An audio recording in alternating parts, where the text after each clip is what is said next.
Olá, é uma alegria estarmos aqui novamente para compartilharmos algumas reflexões e desde já agradecendo o convite e, sobretudo, a confiança do SEAC em nos oferecer essa oportunidade de compartilharmos os ensinamentos de Jesus através do Evangelho segundo o Espiritismo. E o tema que nos foi dado para essa análise, esses pequenos comentários, foi o item 13 do capítulo 11 do Evangelho segundo o Espiritismo, a fé e a caridade. Então, nós vamos iniciar, tentando...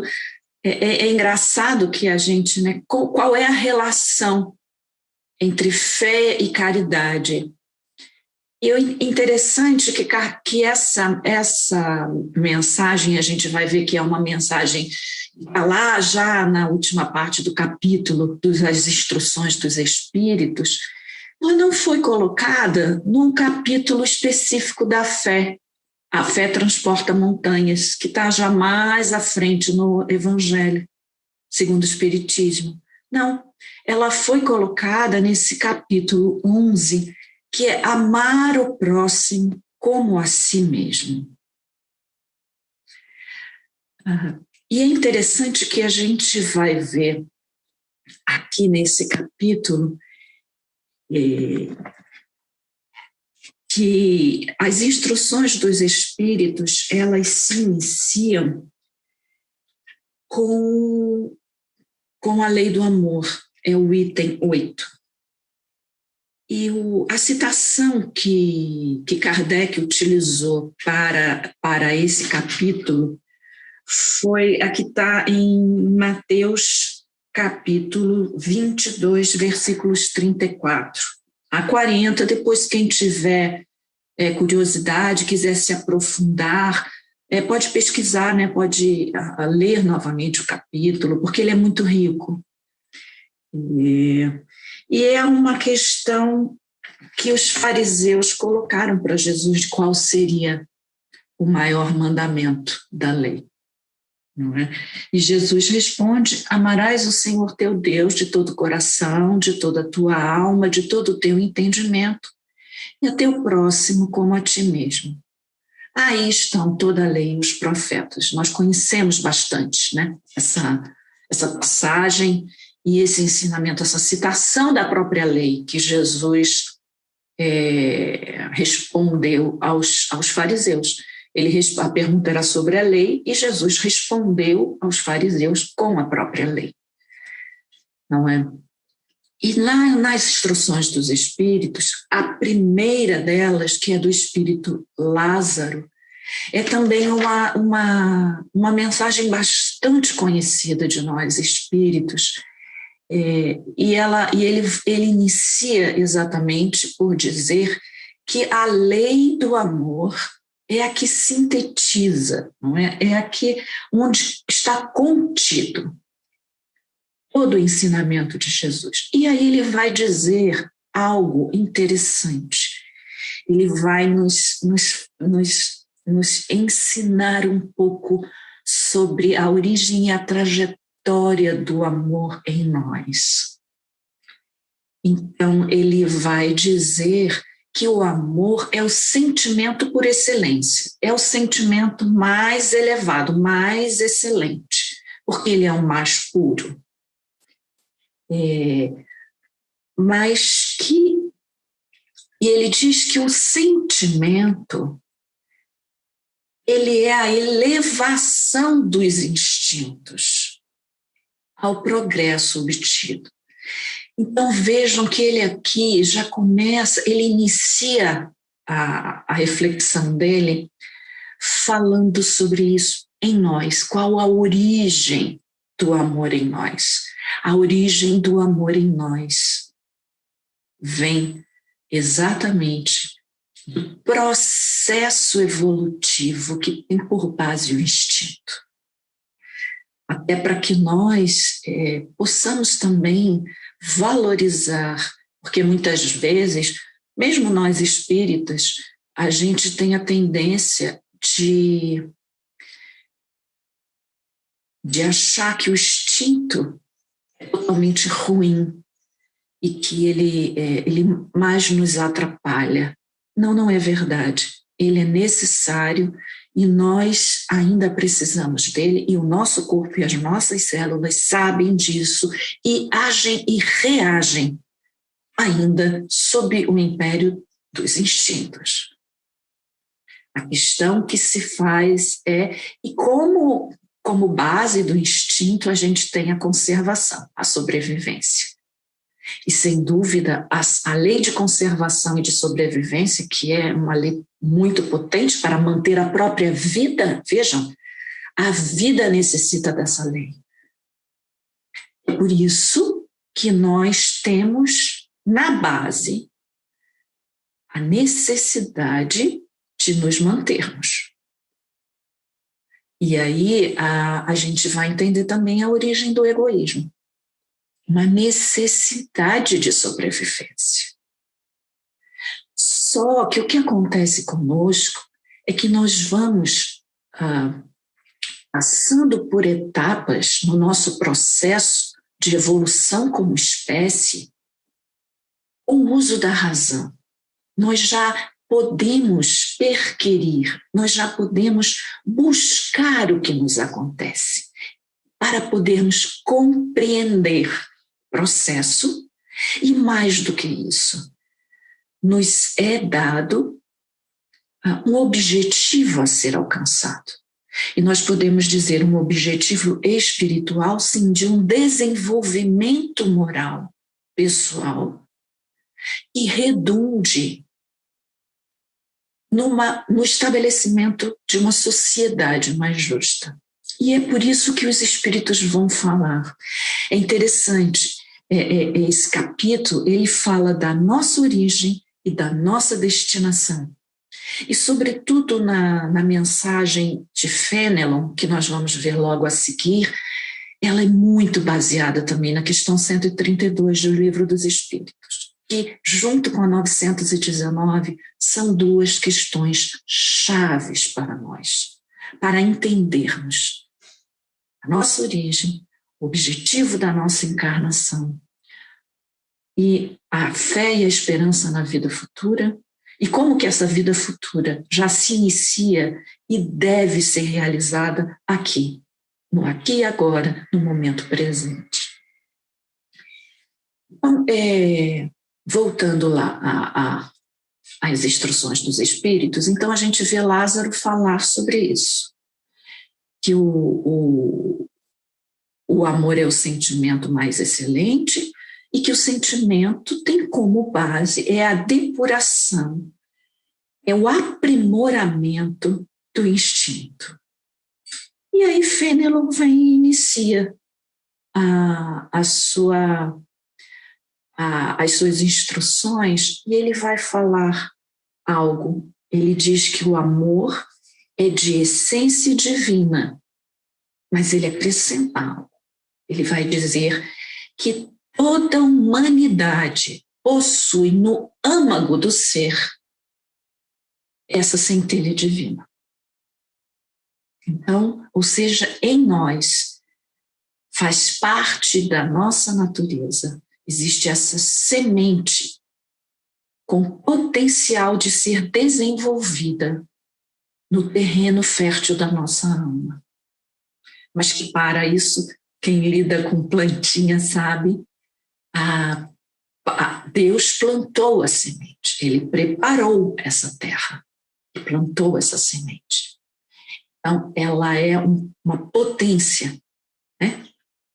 Ela tem potência de desenvolvimento.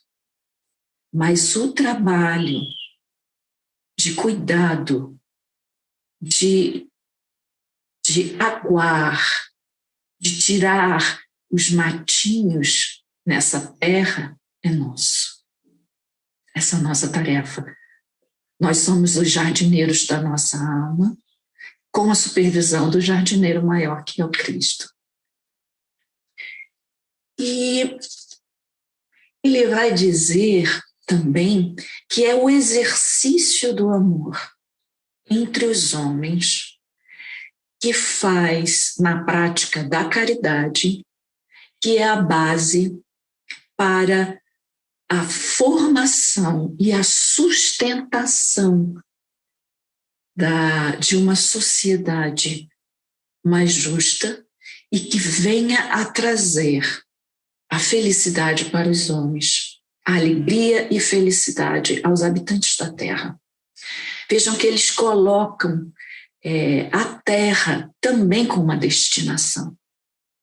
E nós sendo atores, não atores coadjuvantes, mas cada um de nós é protagonista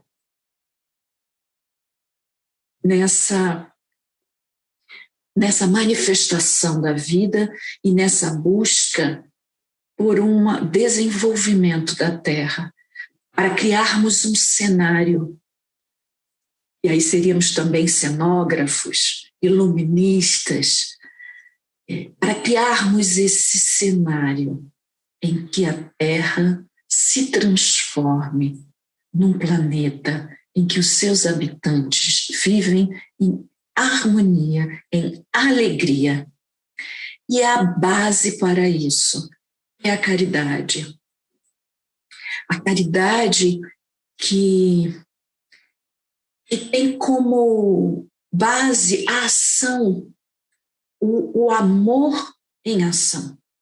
Esse sentimento, que essa sementinha que vai brotando dentro de nós, que começa, não é, com aquele pequeno e frágil caule que desponta da terra, aquela coisinha fininha, né, frágilzinha, e aí começam a aparecer aquelas primeiras folhas, ainda tenras, buscando luz, se encaminhando para a luz. E podemos dizer, então, que essa luz também provém de Deus.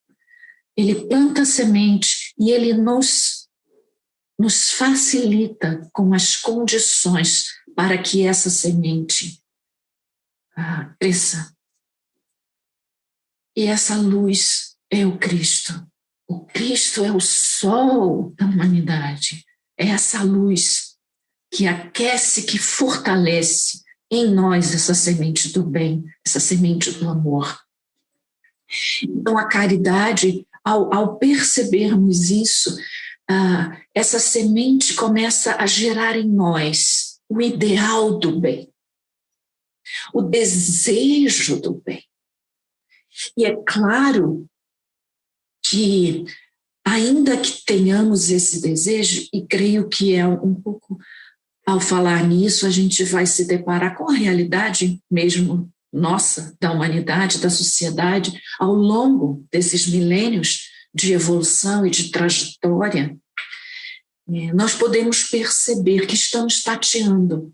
Sentimos no âmago do nosso ser esse desejo de paz, de harmonia, de equilíbrio, mas ainda não conseguimos alcançar.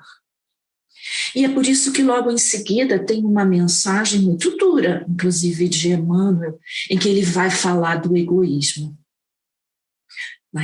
O egoísmo como uma chaga da humanidade e que nós precisamos utilizar toda a nossa força para extirpar de nós essa erva daninha. Vejam como que ainda hoje, né, mesmo no Livro dos Espíritos e no Evangelho, as metáforas da natureza, da agricultura, das plantas, é tão forte, né? Porque a natureza é uma mãe, mas ela também é uma grande mestra. Ela nos ensina a todo o tempo. Por isso que precisamos estar atentos para perceber os seus sinais e aprender com ela o seu tempo, os seus ciclos. E mais do que isso, né? A paciência com que a Mãe Natureza espera que cada tempo corresponda exatamente àquilo que se propõe. A vida se propõe. Precisamos, então, aprender com isso. E é exatamente essa dificuldade, digamos assim, esses entulhos de emoções e de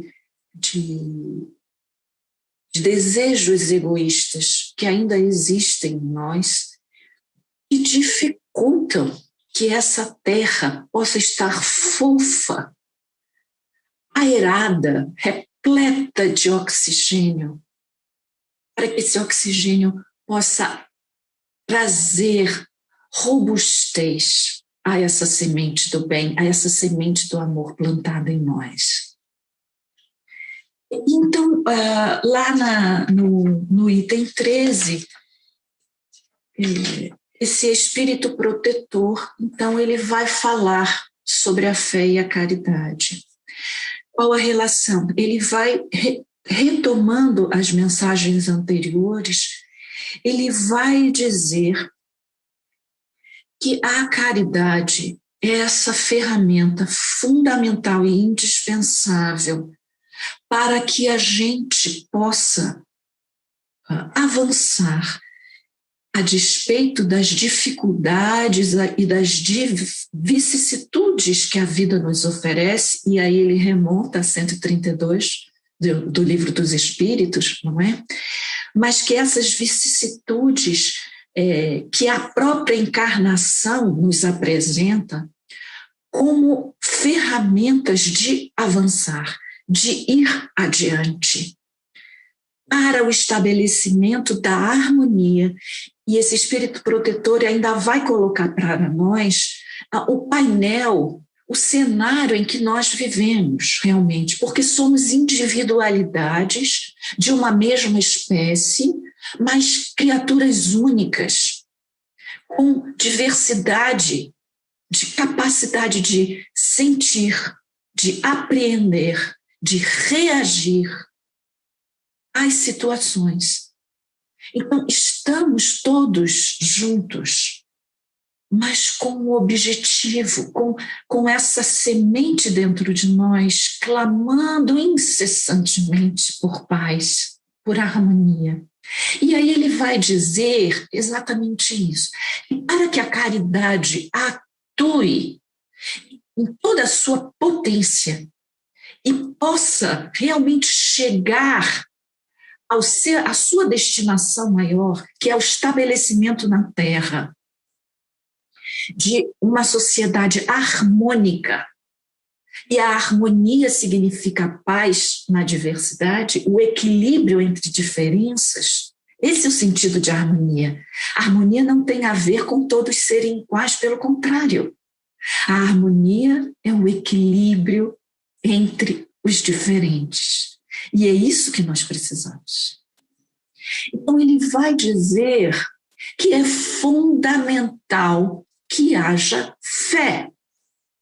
E aí ele acrescenta mais, ele diz assim, eu gostaria de poder dizer que o exercício da caridade só pode ser feito sem a fé. Ele vai dizer, é verdade, pode-se, mas quando eu falo aqui nessa caridade, eu me refiro, isso é a palavra dele, né, desse espírito protetor. Ele está falando dessa caridade que já se desfez, não a caridade pontual, sabe? Não a caridade que já é um grande avanço, diga-se de passagem, e que nós, nesse momento específico que estamos passando, estamos ver ela pipocar em vários lugares com atividades maravilhosas, porque a dor do outro já está nos sensibilizando. Não apenas o luto, e o luto se fez muito forte, muito profundo nesses dias. Há muitas famílias em chagas, mas também a pobreza, desespero está pairando na humanidade em diferentes formas, queridos. Desespero pela perda, pelo luto dos entes queridos, o desespero por não ter o alimento, para saciar a fome da família, das crianças, dos idosos, dos pais. O desespero de ver um trabalho que se levou toda uma vida para construir,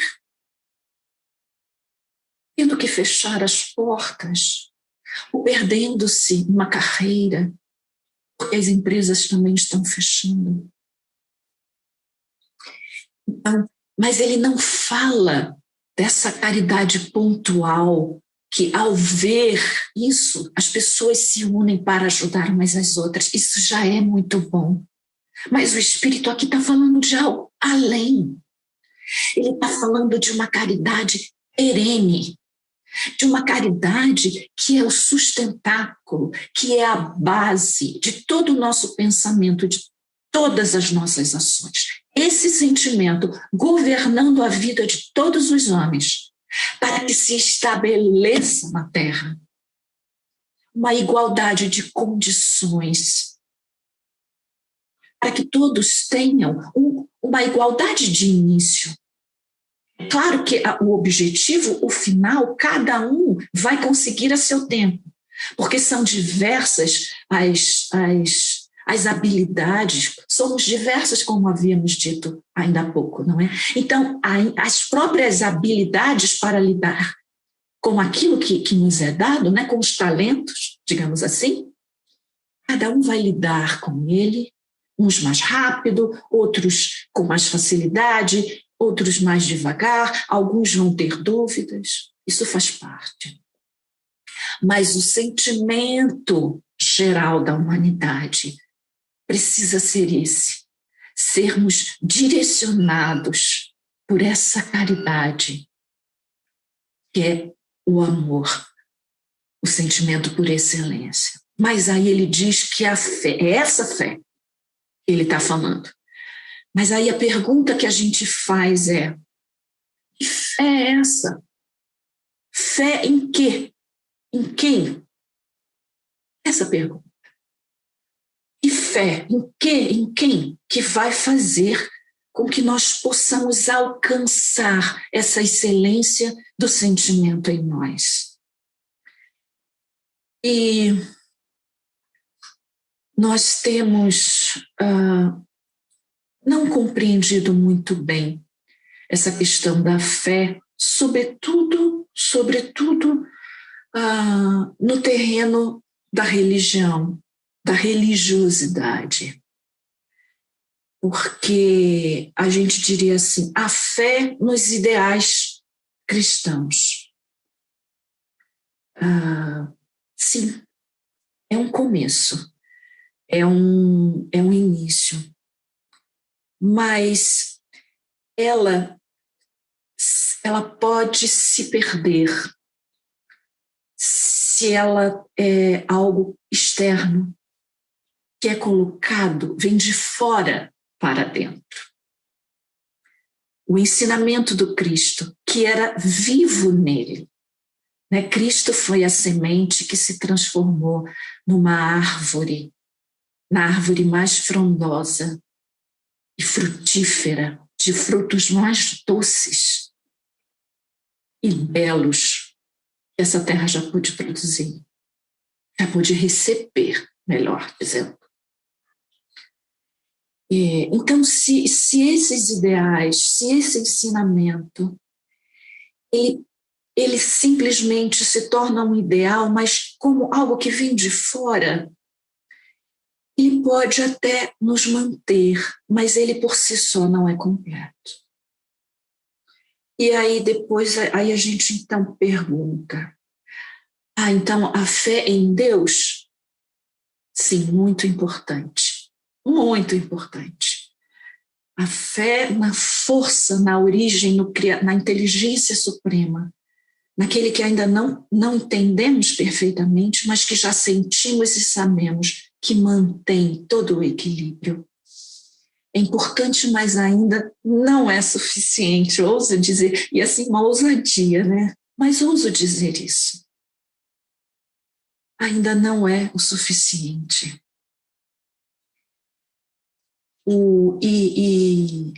Porque a fé, ela precisa, e essa fé que vamos falar agora, numa compreensão num nível maior, ela está embutida, é a fé na essência divina em nós.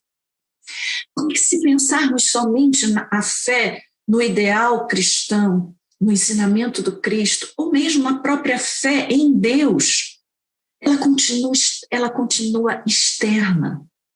Percebem? Ela está fora de mim. Mas quando a compreensão da fé chega ao nível de que a essência divina está em nós, aí sim, aí a coisa muda. Porque eu compreendo em mim, passa a ser uma realidade para mim. Eu compreendo que a minha natureza é de essência divina.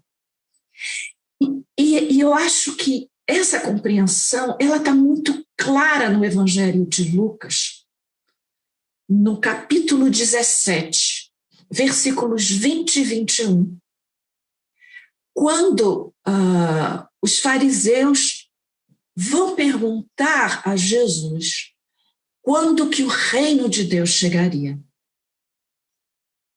E aí Jesus responde, na sua sabedoria de ser consciente da sua própria natureza e consciente da sua relação com o Pai, ele vai dizer, o reino de Deus não está no exterior, ele não vem de lá, ele não está acolá. O reino de Deus está dentro de vós.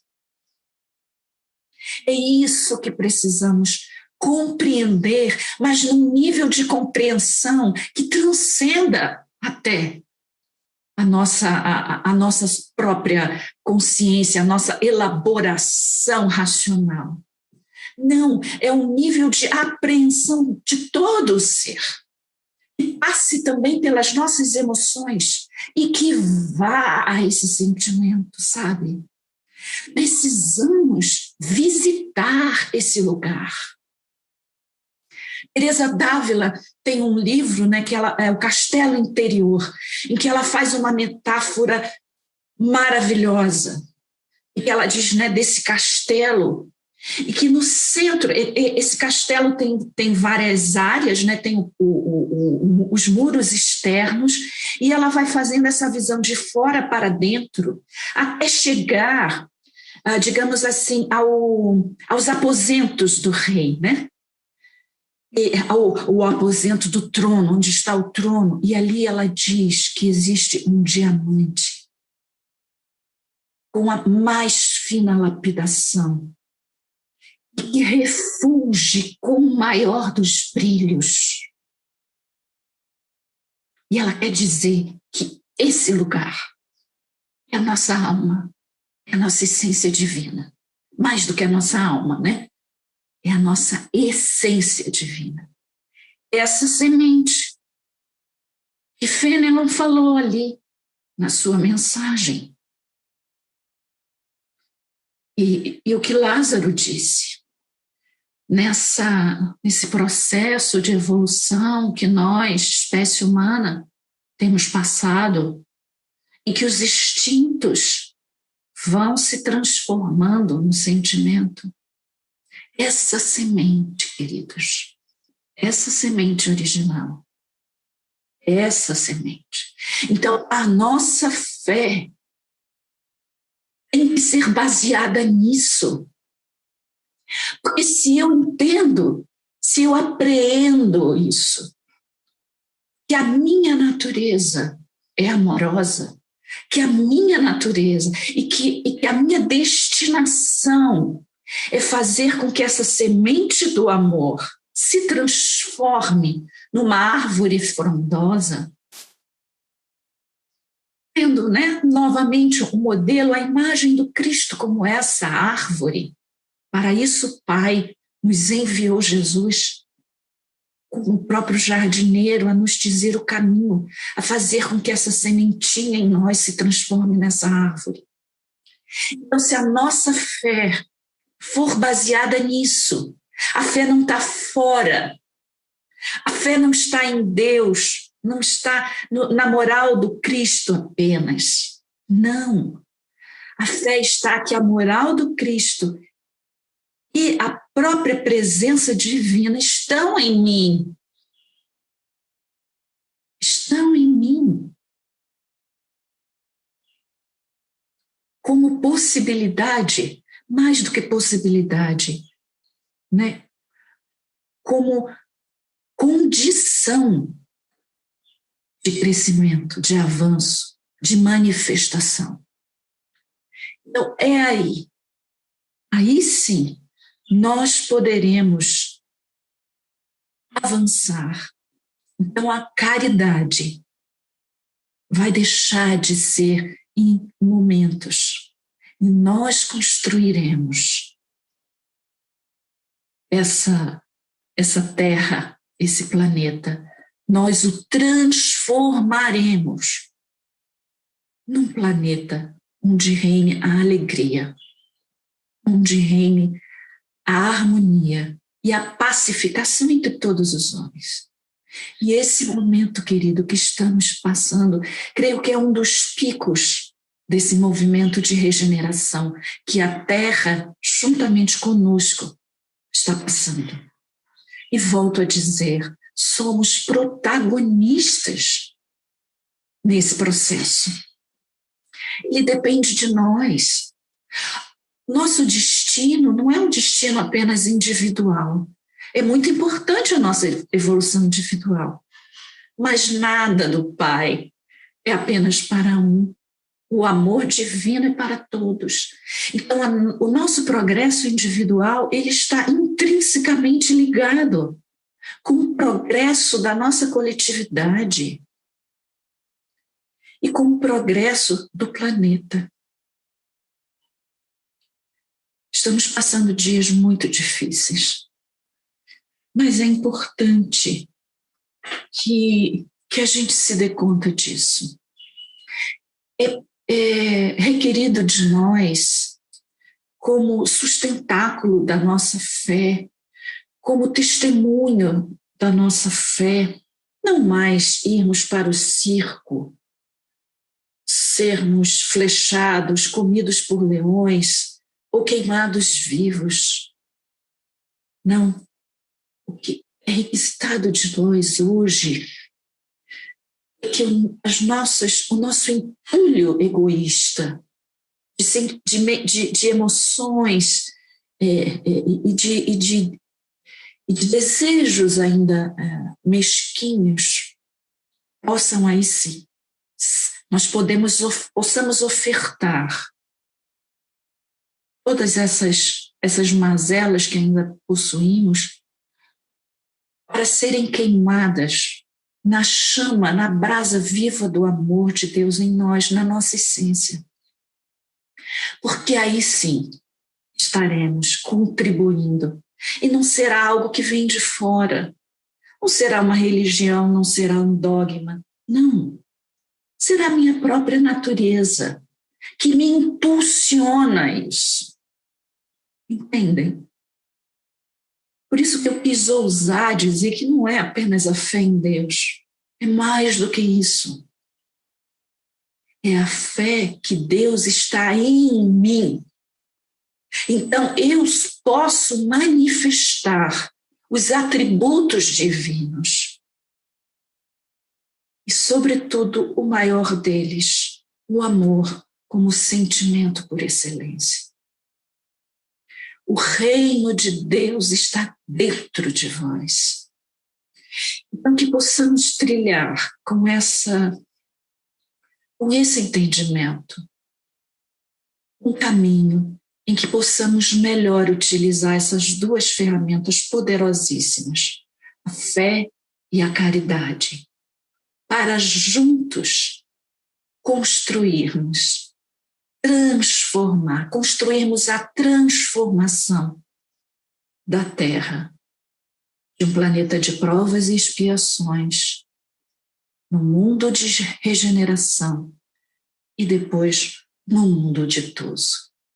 Que a paz do Cristo nos envolva e que o amor de Deus nos alimente a cada dia nesse objetivo de buscarmos a essência divina dentro de nós. É fácil? Não, não é.